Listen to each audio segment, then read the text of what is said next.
استقرار زاده رو همین نشناختیم. من میخوای تو حبس نگه داریم.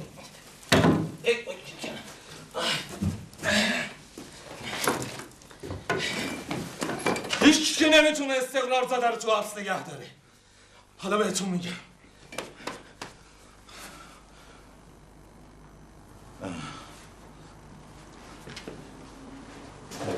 ببخشید جناب افسر کشیک هستین شما. من میخواستم برم دستشویی. نمیدونم اینجا دارم چی کار میکنم. ببخشید شما نمیدونید دستشویی کجاست؟ خستم کردی دیگه. این چه طرز رفتار با یه روزنامه نگار با شخصیته؟ من به خاطر این رفتار شما مطمئن باشید ازتون شکایت میکنم. من بیرون داشتم دنبال دستشویی فقط میگشتم. این جرمه؟ نه جرمه.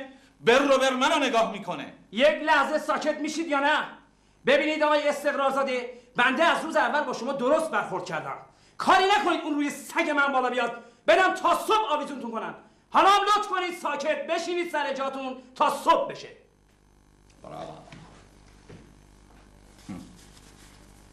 فکر کردی استقرار زدن میتونید اینجا نگه دارید؟ حالا ببینید من با این قاشق این کمد رو هم سوراخ میکنم. مطمئن باشید من اینجا بمون نیستم. وقتی این اومدین صبح دیدین که استقرار زاده نیستش، اون وقت میفهمین با یه آدم فرهنگی چطوری باید برخورد کنین. حالا مطمئن باشید. استقرار زاده؟ بله. چرا در نمیذاری میای تو؟ قاشق. کدوم قاشق؟ همون قاشقی که قایم کردید. من قاشقی قایم نکردم. تو جیب سمت راستتون. من قاشقی اینجا ندارم. تهمت نزنید. من دیگه این اسمش قاشق نیست. پس اسمش چیه؟ قاشق میزنید جیب من. به من میخواین تهمت بزنین. قاشق کجا میبری؟ هر زندانی میتونه تو سلولش یه دونه قاشق داشته باشه. روزنامه آخرین خبر کیانوش استقرارزاده به تبعید محکوم شد. روزنامه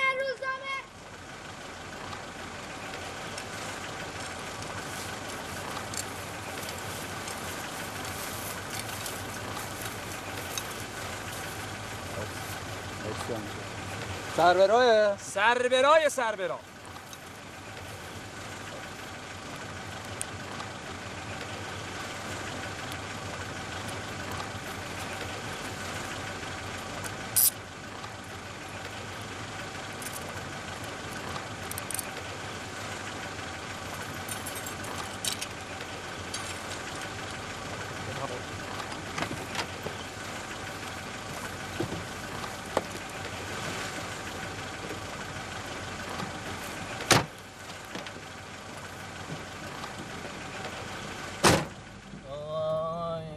تنگم وای دل تنگم خدایا ای خدایا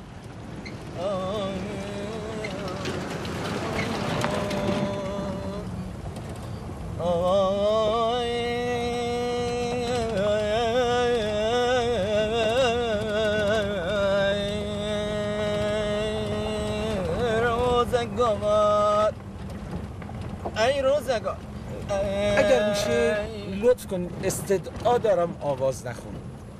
من یک مقداری اعصابم خورد هستش. اعصابت خورد شده؟ تو که با این چیز اعصابت خورد میشه اونجا بری میخوای چیکار کنی؟ چطور مگه آقا اونجا چشه؟ میگن انقدر اونجا گرمه که تخم مرغ بذاری رو سنگ نیمرو میشه. پس باید روزی 4-5 دفعه حموم کرد. حموم؟ اونجا آب نداره که حموم داشته باشه. یه چاه داره تو چند فرسخی که اگرم آب داشته باشه لاشه حیوانی میافته توش کثیف میشه. این که خیلی بده، اونا مریض میشن. مریضی که اونجا همیشه هست. چه مریضی؟ پشه مالاریایی داره به این گندگی.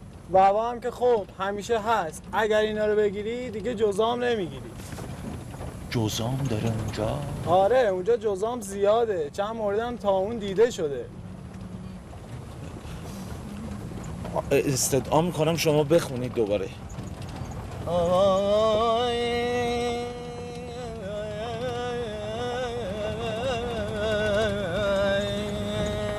پوزش میخوام ببخشید. اگر امکان داره یک جایی بیستید من دست به آب برم. یه مقدار جلوتر نگه دار بره دست به آب.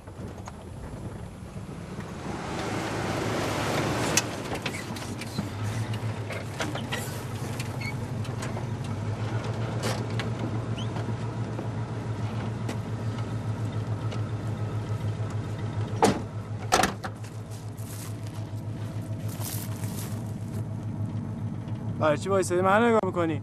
برو دیگه. من نمیخواست به دست به آب.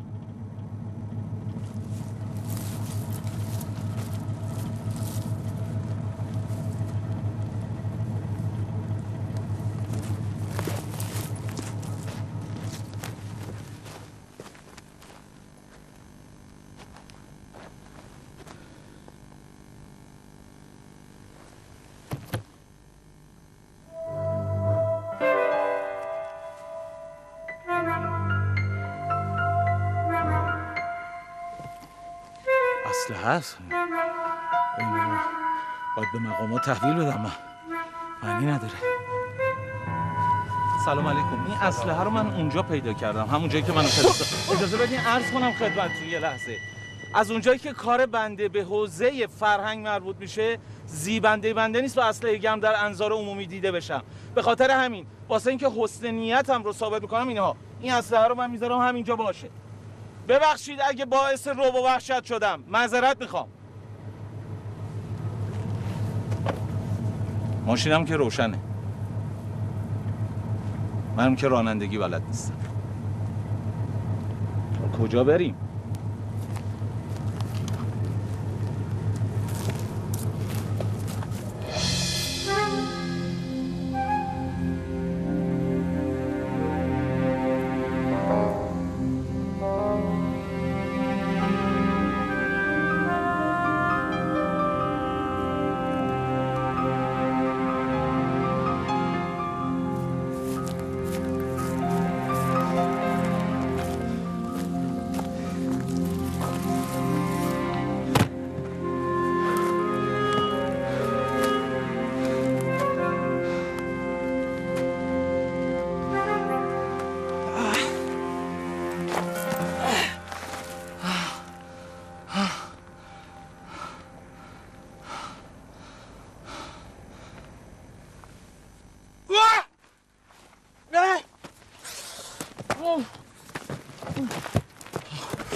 مارنشم زد.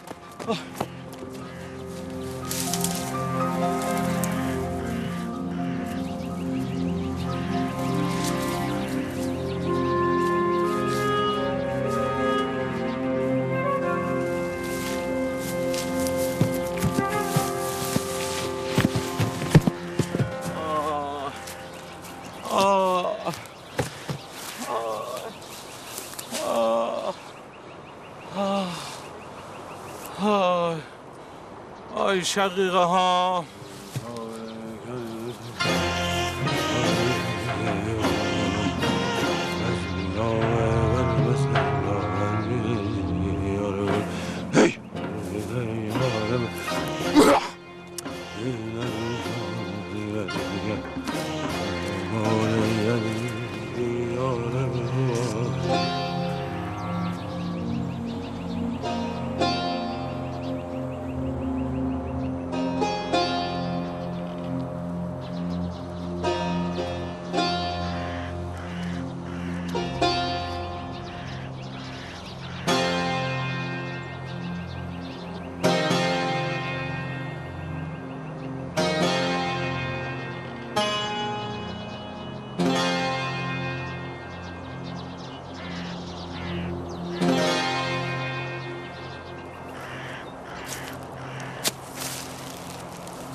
چرا اینجا ماسیدی؟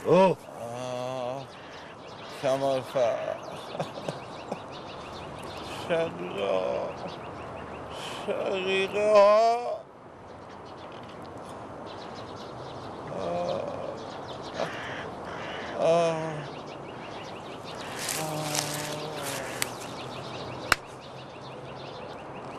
یه نشیمنگز زده.